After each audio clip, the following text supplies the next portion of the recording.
Bueno, muy buenos días a todos. Bienvenidos a nuestras jornadas académicas del posgrado de anestesia de la Universidad Pontificia Bolivariana.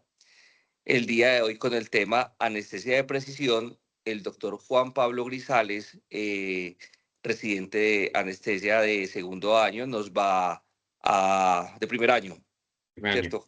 Primer Sí. año, ya próximamente segundo, nos va pues a ilustrar sobre este tema. Agradecemos a la doctora a Adelaida Álvarez Correa, anestesióloga de la Clínica Bolivariana, por su asesoría con el tema. Juan Pablo, adelante. Gracias, profe. Bueno, muy buenos días para todos. Mi nombre es Juan Pablo Grisales, residente de primer año de la Universidad Pontificia Bolivariana. El día de hoy hablaremos sobre anestesia de precisión, específicamente sobre cómo el sexo y la edad redefinen la fisiología y por lo tanto la práctica anestésica. Le agradezco inmensamente a la doctora Adelaida Álvarez por su ayuda con el enfoque y la construcción de esta charla.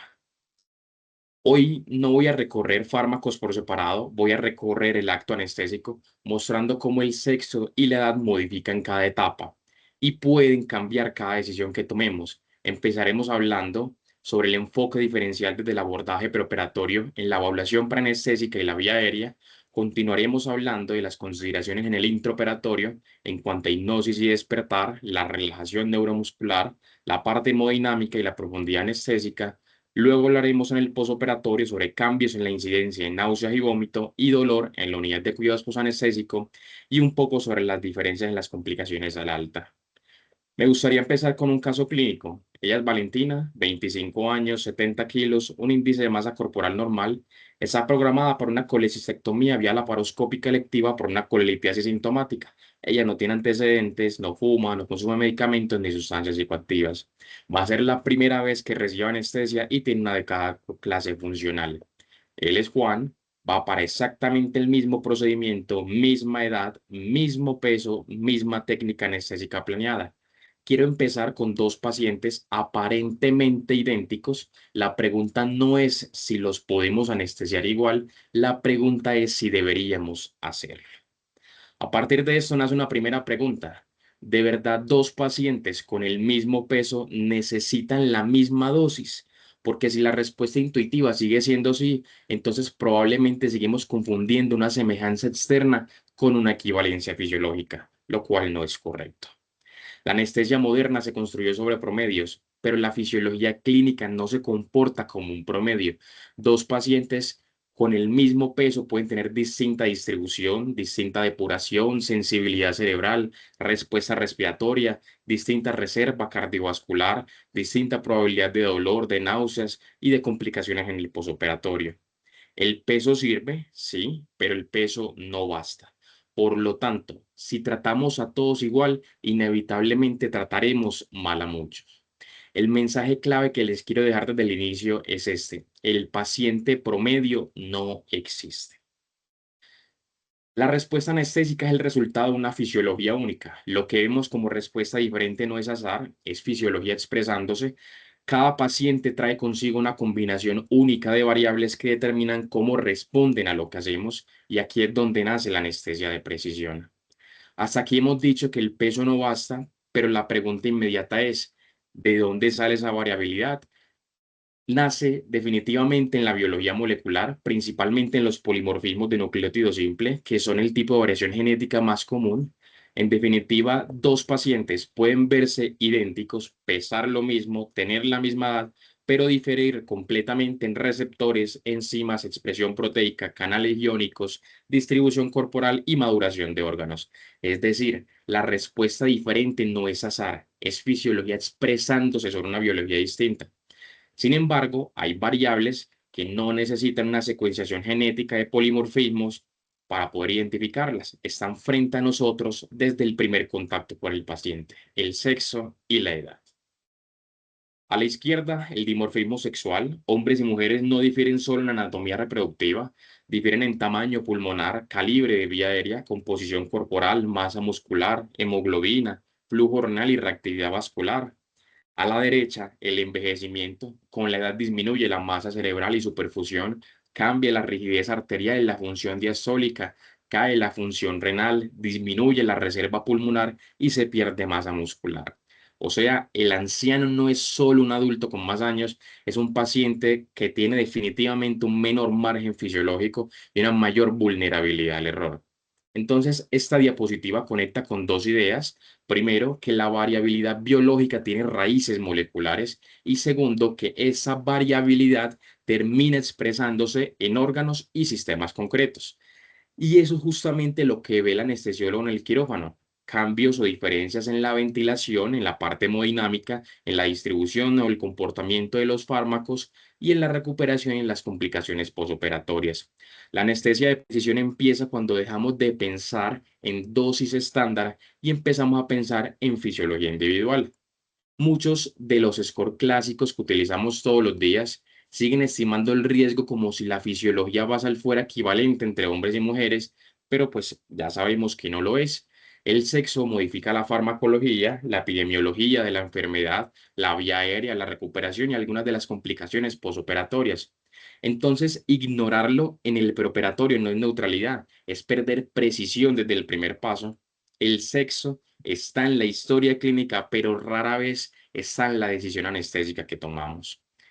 Uno de los principales objetivos que tenemos en la evaluación preanestésica es identificar riesgos. Para esto muchas veces nos ayudamos de escalas o scores clínicos para estimar de forma cuantitativa cuán o qué tan probable será la ocurrencia de un evento, de una complicación. Lastimosamente, muchas de las escalas no tienen en cuenta el sexo. Y si el sexo modifica el riesgo, pero los scores no lo incorporan, entonces la predicción del riesgo es incompleta. Vemos que ninguno de los scores cardiovasculares, ninguno de los pulmonares mostrados involucran el sexo. Dentro de los de riesgo perioperatorio global, únicamente el Colegio Americano de Cirujanos, el NSQIP sí lo incluye, y son muy pocos otros los que lo pueden incluir, como el APFEL para náuseas y vómito, el STOCK-BAN para apnea del sueño, el Caprini para tromboembolismo o el TACAR para lesión renal aguda en cirugía cardíaca. En el adulto mayor, la valoración preoperatoria no debería quedarse solo en la edad cronológica. Esta me ayuda a responder una pregunta muchísimo más útil. ¿Cuánta reserva fisiológica real tiene este paciente y cuánto estrés anestésico quirúrgico puede tolerar? De manera práctica, una escala de fragilidad clínica de 1 a 3 habla de un paciente relativamente conservado, 4 ya sugiere algún grado de vulnerabilidad y desde 5 en adelante estamos entrando en una fragilidad clínicamente significativa con menor margen para compensar hipotensión, inmovilidad, delirium o recuperación lenta. Y eso debe cambiar mi conducta. Si el paciente es frágil, yo no solamente lo etiqueto en la historia clínica que es frágil, sino que modifico las decisiones que tomo con la anestesia.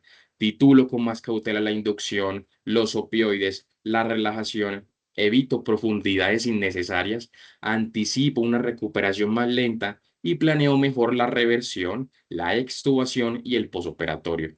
En otras palabras, la fragilidad no solo predice complicaciones, predice una menor capacidad para recuperarse de ellas. En la evaluación preanestésica, otro de los grandes retos es estratificar los riesgos que tendremos con el abordaje de la vía aérea y a partir de esto nace una pregunta.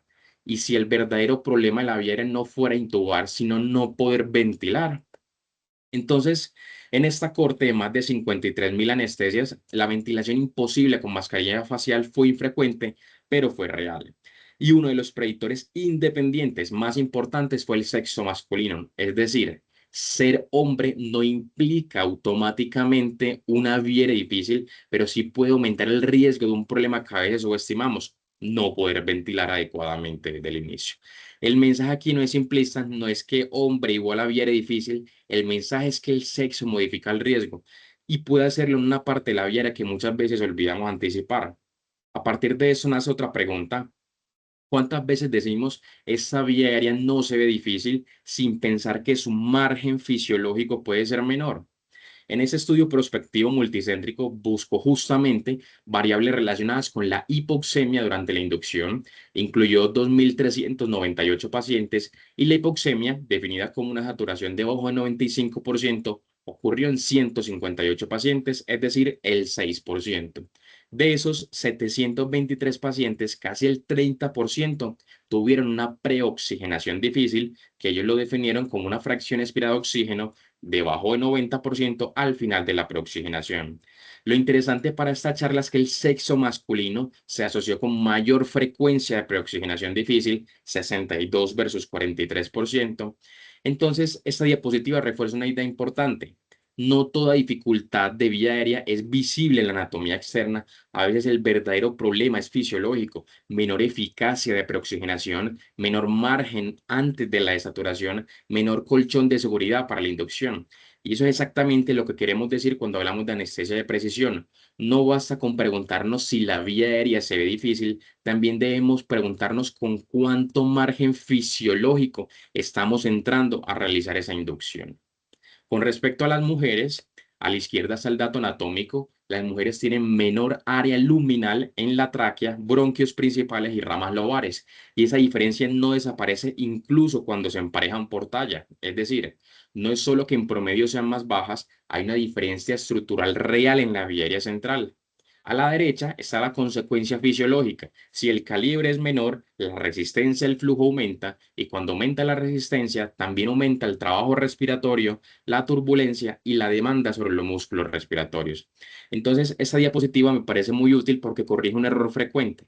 Muchas veces pensamos en la vía aérea solo en términos de difícil o no difícil, pero la vía aérea femenina no necesariamente es más difícil anatómicamente. Lo que puede ser es una vía aérea con menor margen fisiológico. En la práctica, eso significa que quizás requiera más atención el calibre del tubo, la resistencia de la vía aérea, la calidad de la preoxigenación y el margen ventilatorio que tengamos durante la inducción. En el niño, la vía aérea no es solo más pequeña, es anatómica y funcionalmente distinta. Tienen una lengua relativamente grande, un occipucio prominente, la laringe más alta y anterior, una epiglotis en forma de U y una tráquea corta. Por eso la vía aérea se obstruye con más facilidad y la desaturación puede ser rápida. Cuando nos aparece obstrucción durante la anestesia, lo primero no es hacer todo al tiempo, sino preguntarnos: ¿esto es mecánico o es funcional? Si es mecánico, corregimos posición y permeabilizamos. Si es funcional, pensamos más en profundidad anestésica, laringoespasmo o broncoespasmo. Con respecto a la vía aérea inferior, en el lactante y en el niño pequeño, el consumo de oxígeno es más alto. La vía aérea tiene menor calibre y más tendencia al colapso. La caja torácica es más complaciente y el pulmón depende activamente de mecanismos para defender su capacidad residual funcional. ¿Cuál es el problema? Es que en anestesia y la sedación se desarman varios de estos mecanismos compensatorios. Cuando eso ocurre, cae la capacidad residual funcional, aparecen atelectasias, aumenta la heterogeneidad ventilatoria y la desaturación llega mucho más rápido que en un adulto. Por lo tanto, se debe anticipar que el niño tiene menos margen. Hay que preoxigenar bien, minimizar la apnea, posicionar la vía aérea, utilizar PIP de manera temprana cuando haga falta y respetar que un evento respiratorio banal en un adulto puede volverse crítico en un niño. En el paciente anciano, la vía aérea cambia no solamente por anatomía, sino por fisiología. Hay dentición frágil, tejidos vulnerables, menor apertura oral, menor movilidad cervical, más colapso faríngeo y menor reserva respiratoria. Por eso el reto no es solo intubar, también es ventilar, oxigenar y sobre todo evitar el trauma. En la práctica, esto me obliga a preoxigenar mejor, usar menos fuerza, más delicadeza, considerar desde el inicio el videolaringoscopio y evitar intentos repetidos que me puedan traumatizar la vía aérea. En resumidas cuentas, la vía aérea geriátrica no perdona ni la brusquedad ni la improvisación. Con el envejecimiento, en la parte pulmonar, hay que recordar que se vuelve más rígida la caja torácica, el diafragma queda en desventaja mecánica y disminuye la fuerza de los músculos respiratorios. Eso reduce la capacidad para ventilar, para toser y eliminar secreciones. Al mismo tiempo hay pérdida de tejido sostén pulmonar, cierre precoz de las vías aéreas pequeñas, atrapamiento aéreo y aumento del espacio muerto alveolar. Pero para mí el dato más anestésico de mayor importancia es esto: el adulto mayor tiene menor respuesta ventilatoria a la hipoxia y a la hipercamia. O sea, no solo tiene menos reserva, sino que además detecta y corrige peor el problema.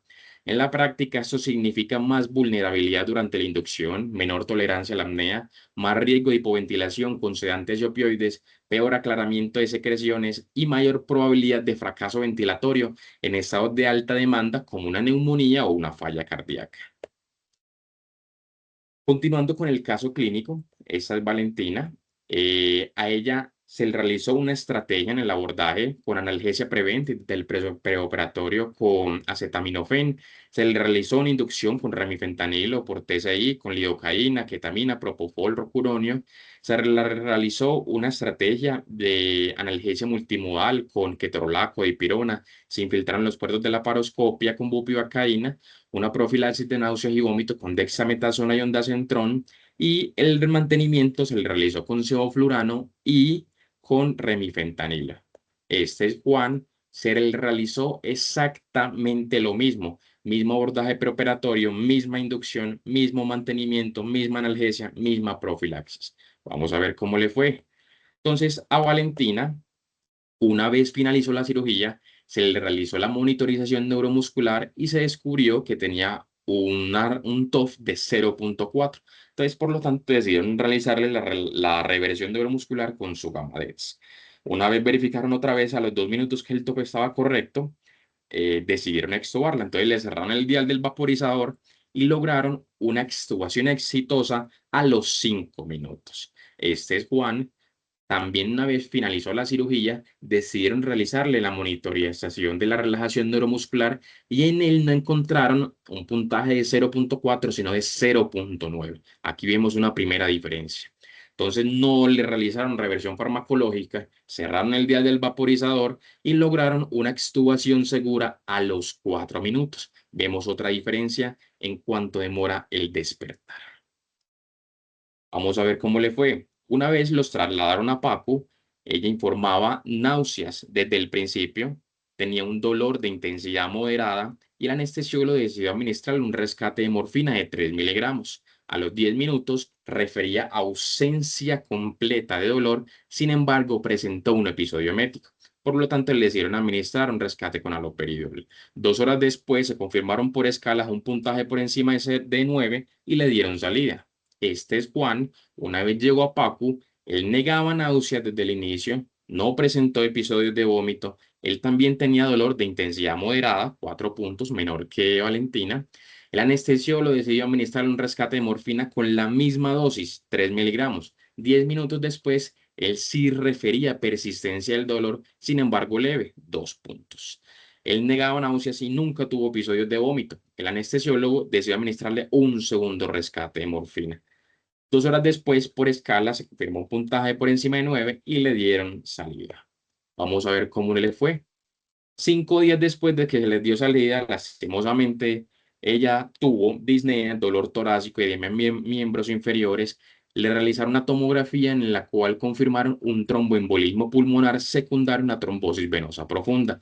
No nos había dicho en la evaluación preoperatoria que utilizaba anticonceptivos orales tipo estrógeno progestina. Decidieron hospitalizarla y anticoagularla. Este es Juan. Lastimosamente tampoco le fue muy bien. 5 días después consultó por fiebre, por secreción purulenta en la herida y dolor abdominal. Al ingreso estaba febril, taquicárdico, con leucocitosis, neutrofilia. Le realizan un TAC de abdomen donde le documentan una infección de sitio operatorio profundo con un absceso intraabdominal. Lo hospitalizaron y le iniciaron el manejo antibiótico. 2 pacientes, misma edad, mismo peso, mismo procedimiento, misma anestesia, respuestas completamente distintas.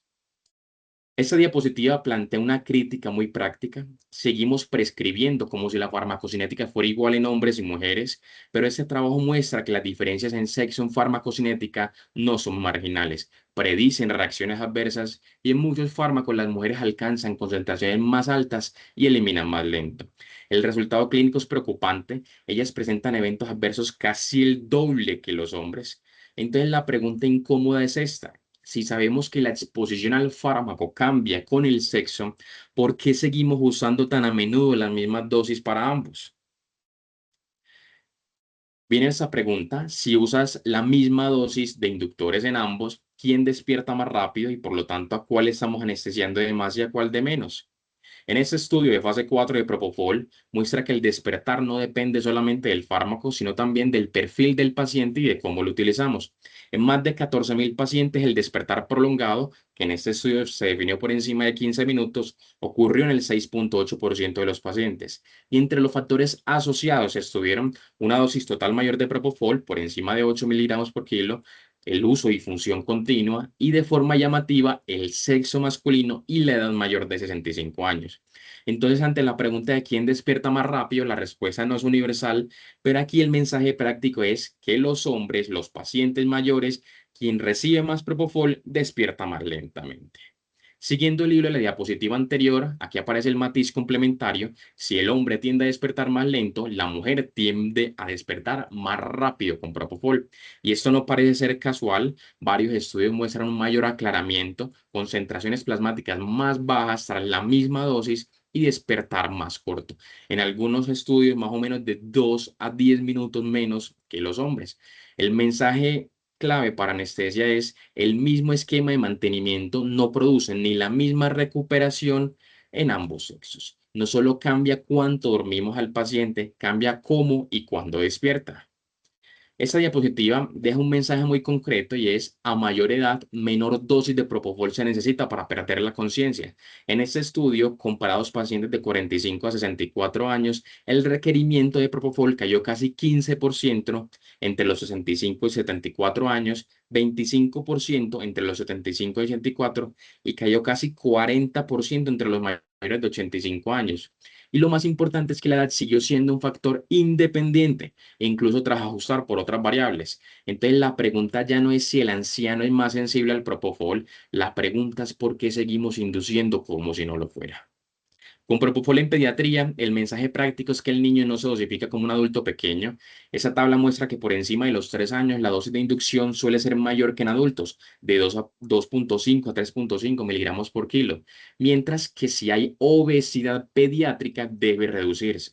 Entonces, el error no es solo pasarse o quedarse corto, es asumir que el mismo esquema por kilo sirve para todos. En la práctica, Propofol en niños no exige titular por edad, composición corporal y reserva fisiológica, no solamente por peso. Con la ketamina, el mensaje práctico es que no todos los niños la manejan igual. En menores de 3 meses, el aclaramiento cae, la vida media se prolonga, mientras que en lactantes mayores, la depuración puede ser incluso más alta que en los adultos. Clínicamente, eso explica por qué la ketamina puede ser muy útil para preservar la parte hemodinámica y la ventilación, pero en infantes pequeños y sobre todo a dosis muy altas, no deja de poder producir apnea. En otras palabras, ketamina no es sinónimo de seguridad automática y también exige pensar en edad, en maduración orgánica y en dosis. Con ketamina en el anciano, el mensaje no es blanco o negro. Algunos estudios sugieren un posible efecto protector sobre el delirio o deterioro cognitivo posoperatorio, especialmente con dosis bajas y en contextos seleccionados. Pero la evidencia no es uniforme y ese posible beneficio convive con un riesgo real de efectos psicomiméticos como alucinaciones o pesadillas. Entonces, el punto práctico no es que no tengamos que utilizar ketamina en los ancianos, sino preguntarse en qué anciano, en qué dosis y para qué objetivo concreto sí podría aportar más riesgo que beneficio. También parece haber diferencias con los anestésicos inhalados. En ese estudio, el deflurano mostró una recuperación inicial más rápida que sevoflurano en ambos sexos y además, tanto con desflurano como con sevoflurano, los hombres tuvieron un lavado pulmonar más rápido, extubación más temprana y una apertura ocular más rápida que las mujeres. Con los anestésicos inhalados en pediatría, hay que recordar que el niño no capta ni requiere anestésico igual que el adulto. La MAC cambia con la edad, alcanza su pico en la infancia, mientras que en neonatos y lactantes el wash-in suele ser más rápido por su mayor relación entre la ventilación y la capacidad residual funcional del niño y la menor solubilidad tisular. En la práctica, eso explica por qué el sevoflurano sigue siendo el agente ideal para inducción inhalatoria, mientras que el deflurano, aunque emerge más rápido, no es un muy buen agente de inducción por la irritación que da en la vía aérea. En los ancianos, la MAC cae progresivamente con la edad, así que con la misma concentración expirada, el anciano recibe más efecto anestésico que un adulto joven. El mensaje es simple: bajar el objetivo del fin de expiración del agente volátil, titular por efecto y vigilar más hipotensión, depresión cerebral y un despertar más lento. Esta diapositiva resume por qué el sexo biológico puede cambiar la respuesta a un fármaco desde el inicio hasta el final del proceso. Primero, puede cambiar la absorción, sobre todo diferencias en lo que sería el pH gástrico, la motilidad gastrointestinal, la actividad enzimática, los transportadores de la barrera epitelial del intestino. En la distribución en general, las mujeres tienen menos agua y masa muscular, más proporción de grasa corporal, mientras que los hombres suelen tener más alfa-1, glicoproteína ácida y más masa magra. Eso puede modificar el volumen de distribución y la fracción libre de los medicamentos. En el metabolismo, enzimas como el citocromo 3 a 4 y la carboxietilesterasa tipo 1 son más abundantes en las mujeres que en los hombres. Y en la eliminación, la tasa de filtración glomerular y la secreción tubular son mayores en los hombres que en las mujeres. El mensaje es simple: la misma dosis no garantiza la misma concentración, ni el mismo efecto, ni la misma toxicidad en hombres y mujeres. Teniendo en cuenta la farmacocinética, tenemos que recordar que no existe un único peso correcto para dosificar todos los medicamentos. El peso total, el peso ideal, el peso magro, la masa libre de grasa, el peso ajustado o incluso la masa farmacocinética representan cosas distintas. Y eso importa porque al aumentar el índice de masa corporal, el peso total sigue subiendo, pero el peso magro se va aplanando, es decir, el paciente no gana tejido farmacológicamente activo en la misma proporción en la que gana kilos. Por eso, si yo dosifico todo con el peso total, puedo sobredosificar o infradosificar al paciente. El tipo de peso que debemos utilizar cambia según el tipo de medicamento. Por ejemplo, el propofol se acerca más al peso ajustado, el remifentanilo a la masa libre de grasa, la succinilcolina al peso total, el rocuronio y becuronio al peso ideal. El mensaje es: en obesidad no dosificamos por kilo, sino una fisiología aplicada a cada droga. Viene la siguiente pregunta: ¿estamos confundiendo despertar rápido con anestesia adecuada? En esta revisión sistemática y metaanálisis sugiere que el sexo femenino sí se asocia a diferencias anestésicas clínicamente relevantes.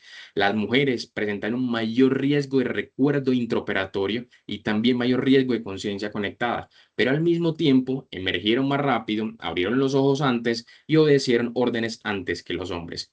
Entonces el mensaje no es simplemente que la mujer despierta más rápida, sino de pronto algo más incómodo.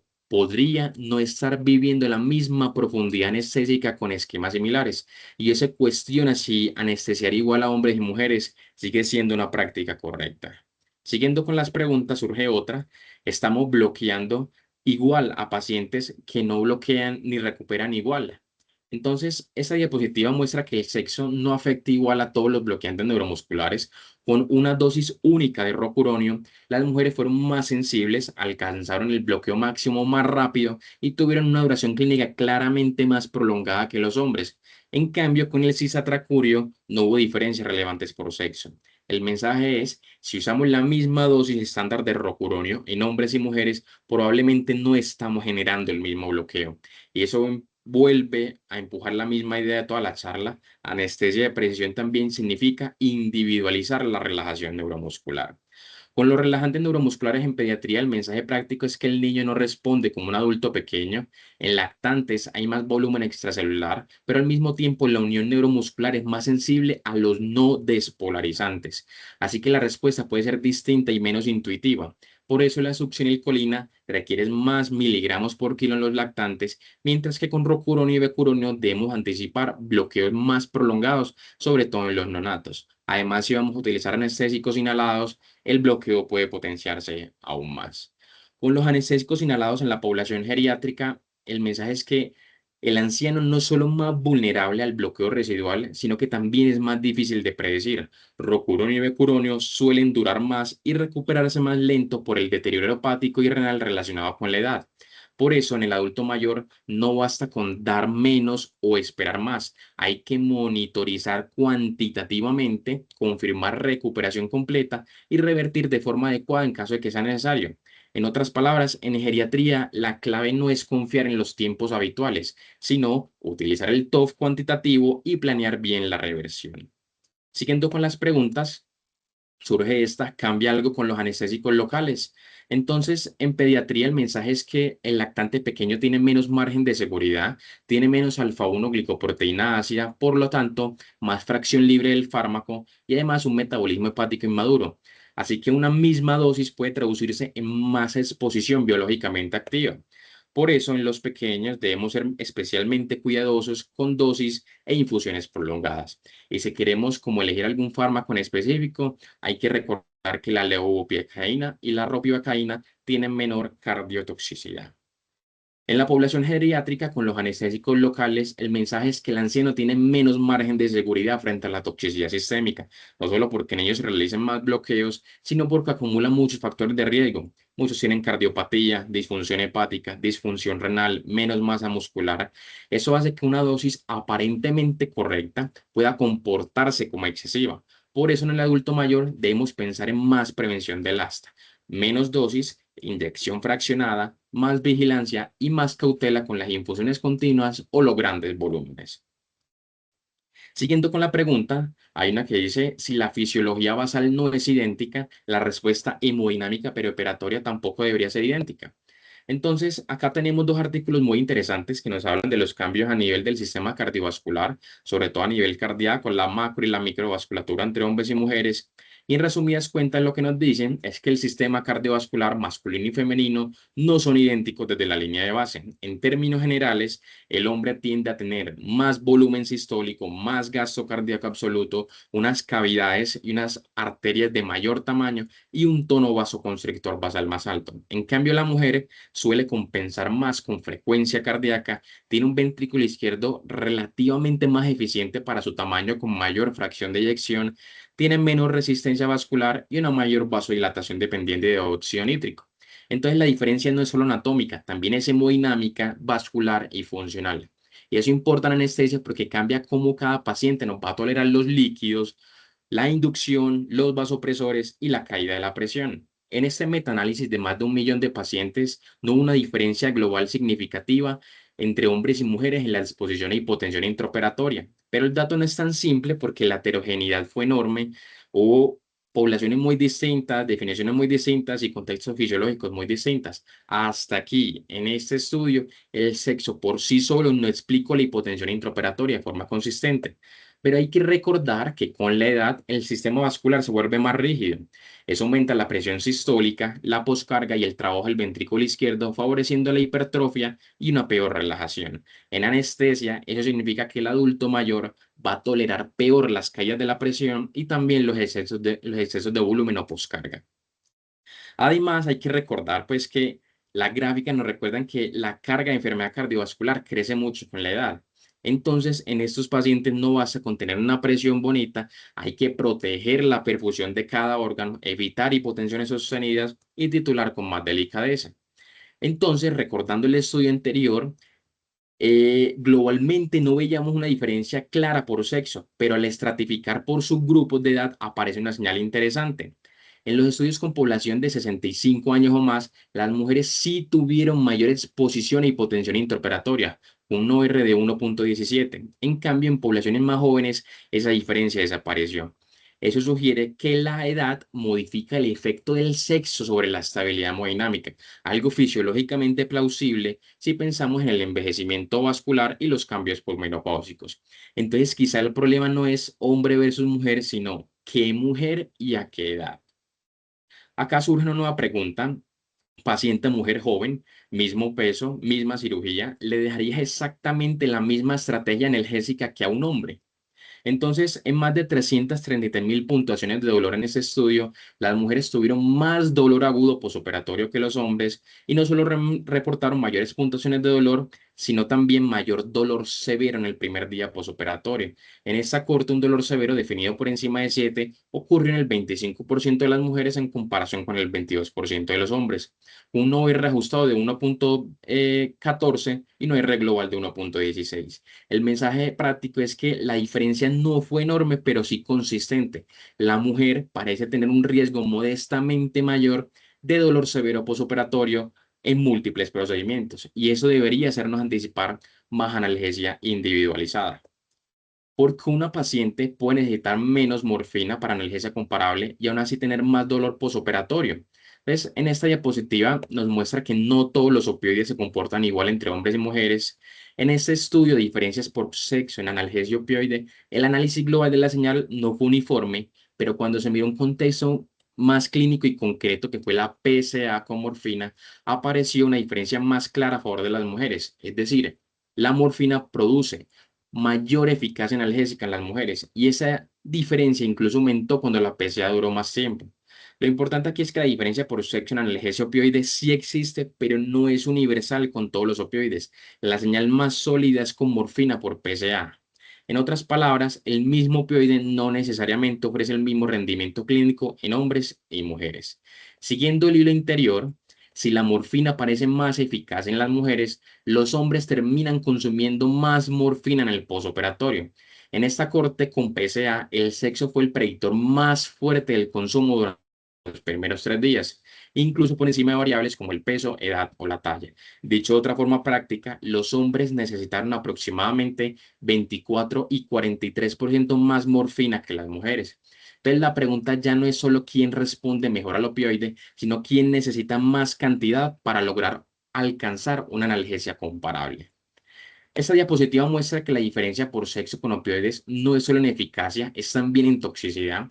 En esta corte las mujeres reportaron más reacciones adversas en general que los hombres, 6,5 versus 3,4%, un OR ajustado de 2,3. La señal no fue homogénea para todos los opioides, fue más clara con tramadol y oxicodona, pero no significativa con codeína ni hidrocodona. Las mujeres tuvieron más eventos adversos gastrointestinales, cutáneos y del sistema nervioso. Entonces el mensaje práctico es este. Si una mujer puede responder mejor a algunos opioides, eso no significa que pague un menor costo. De hecho, también puede concentrar más eventos adversos. Y eso nos obliga a individualizar mejor la elección, la dosis y la vigilancia. Lo interesante aquí es que el dimorfismo sexual en opioides no siempre favorece a la mujer. Puede haber mayor eficacia, como en algunos fármacos, como vimos con la morfina, pero también mayor carga de eventos adversos. Ese artículo nos muestran los ancianos que no se van a distribuir los opioides igual que en un adulto joven. La menor masa muscular, menor agua corporal total, deterioro hepático, deterioro renal, favorecen una mayor exposición, más vida media y más sensibilidad clínica. Por eso los opioides siguen siendo útiles en el perioperatorio, pero no deben utilizarse con esquemas rutinarios. Hay que elegir el fármaco según las comorbilidades, titular con dosis más bajas, especialmente con morfina, con oxícono y remifentanilo. Y el mensaje es que la edad por sí sola no nos obliga a abandonar los opioides, sino a abandonar la dosificación estándar de adultos jóvenes. En pediatría, la respuesta a opioides cambia con la edad y con la biología del niño, no solamente con el peso. En neonatos y lactantes pequeños puede haber efectos más prolongados, mayor sensibilidad respiratoria, mayor penetración cerebral y un metabolismo inmaduro. Además, opioides como la codeína y el tramadol dependen mucho del citocromo 2D6, lo que añade gran variabilidad e incluso mayor riesgo de toxicidad. Además, recordemos pues que el remifentanilo se va a metabolizar es por esterasas plasmáticas, lo que puede hacerlo más interesante en la población pediátrica. Una paciente, mujer joven, mismo peso, misma cirugía, le dejarías exactamente la misma profilaxis antiemética que un hombre joven. Entonces, en esta corte de colecistectomía laparoscópica, no solo el dolor y el requerimiento de analgesia de rescate fue mayor, sino que también tuvieron más náuseas y vómito en el posoperatorio y tuvieron mayor requerimiento de antieméticos. Lo interesante aquí es que el sexo no cambió un solo desenlace, sino dos al mismo tiempo. Las mujeres tienen más riesgo de dolor posoperatorio agudo y más riesgo de náuseas y vómitos posoperatorios. Cuando hablamos de qué tanto aumenta el riesgo, ese artículo considera el sexo femenino como un predictor independiente de náuseas y vómitos en adultos con un OR de 2,57. Es decir, nos aumenta casi 3 veces más el riesgo comparados con los hombres y por eso le incluyen en el puntaje de Apple. Sin embargo, antes de la pubertad, el sexo femenino no parece aumentar ese riesgo, así que no podemos extrapolar mecánicamente el modelo del adulto al del niño.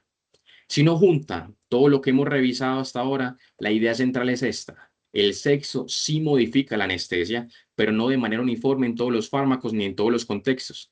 En hipnosis, las mujeres suelen requerir menos propofol y además despiertan más rápido.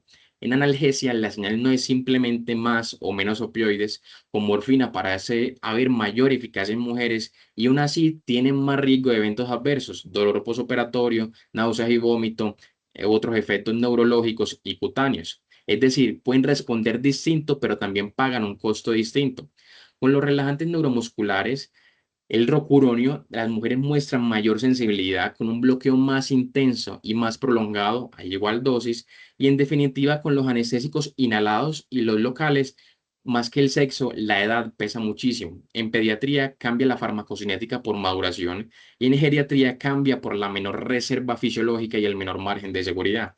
Entonces no basta con saber si el paciente es hombre o mujer, también importa si es niño, si es adulto, si es anciano. Entonces, la misma dosis del mismo fármaco para el mismo procedimiento no necesariamente nos produce la misma anestesia. La anestesia de precisión empieza cuando dejamos de preguntarnos solo cuánto pesa el paciente y empezamos a preguntarnos qué biología tiene enfrente, qué reserva fisiológica tiene y qué tan estrecho es su margen de tolerancia. En resumen, con los niños, la idea central es que en pediatría no basta con multiplicar por kilos, la edad cambia la respuesta. Con los inhalados, la MAC sube del periodo neonatal, alcanzando su pico máximo en lactantes y luego cae progresivamente. Por eso suelen requerir mayor dosis que en un adulto. Con el Propofol, los niños suelen necesitar 50 a 100% más veces que el adulto, mientras que en neonatos su metabolismo sigue siendo más lento. En opioides, el problema vuelve a ser la inmadurez, menor metabolismo hepático y menor excreción favorecen los efectos más prolongados, sobre todo en los niños más pequeños. Con los relajantes neuromusculares, el mayor contenido de agua corporal, los cambios en el volumen de distribución y la inmadurez de la placa neuromuscular nos terminan cambiando las dosis efectivas en estos niños. Entonces, el niño no se anestesia solamente por peso, se anestesia por edad, maduración y reserva fisiológica. Con los ancianos, el patrón general es un desplazamiento a la izquierda de la relación concentración-efecto. Con menos concentración, el anciano va a lograr un mayor efecto de los medicamentos. Con Propofol suelen necesitarse bolos claramente menores, alrededor de 20 a 40%, y para la misma concentración pueden haber mayor profundidad anestésica que pacientes jóvenes. Midazolam y otros sedantes pueden aumentar el riesgo de delirium, por lo tanto toca ser más prudentes con ellos. Se dice que se puede reducir la dosis alrededor de un 75% o en general evitarlos. Con los opioides, el problema no es solo la analgesia, es la depresión respiratoria, la acumulación y la recuperación prolongada. Entonces, lo otro es con los relajantes neuromusculares, a veces el inicio no cambia mucho, pero la recuperación sí se nos va a prolongar, por lo que la monitorización cuantitativa y una reversión adecuada son obligatorias. Con los inhalados, la MAC cae progresivamente con la edad, así que mantener concentraciones de adulto joven puede ser una forma silenciosa de estar sobredosificando al anciano. En resumen, en geriatría, la anestesia de precisión consiste en reducir, titular y vigilar más, no en repetir los esquemas estándar. Ese artículo muy interesante nos dan como dosis recomendadas para la población geriátrica, como para tener consideración. Mensajes para llevar a casa. El paciente promedio no existe. Ese es el mensaje más grande de anestesia de precisión. Y si el paciente promedio no existe, las dosis universales tampoco existen. Entonces, más allá del macho de 70 kilos de los primeros estudios de farmacología en medicina, debe considerarse el sexo biológico, la edad biológica, la composición corporal del paciente, cuál es su estado hemodinámico actual, cuál es su reserva fisiológica cardiovascular y respiratoria, qué tan buena eliminación y metabolismo hepático y renal tienen y sobre todo además cómo vamos a titular esos medicamentos según lo que estemos viendo en el TOF, en el BIS, en el electroencefalograma, según lo que estemos viendo en la parte hemodinámica y en la respuesta clínica de los pacientes. La anestesia de precisión cambia no solamente cómo pensamos, cambia cómo decidimos. Dos pacientes pueden tener exactamente las mismas condiciones clínicas, pueden verse exactamente igual, pueden estar iguales, pueden tener todo absolutamente igual y pueden comportarse totalmente diferente. Entonces, desde mañana deberíamos dejar de dosificar como si dos pacientes con el mismo peso fueran el mismo paciente. Eso implica dejar de mirar solo el kilogramaje y empezar a integrar todas las demás variables, porque la pregunta correcta ya no es cuánto pesa, sino qué paciente tengo enfrente y qué margen fisiológico tiene para tolerar mi anestesia. Esta es la bibliografía de la charla. Muchas gracias.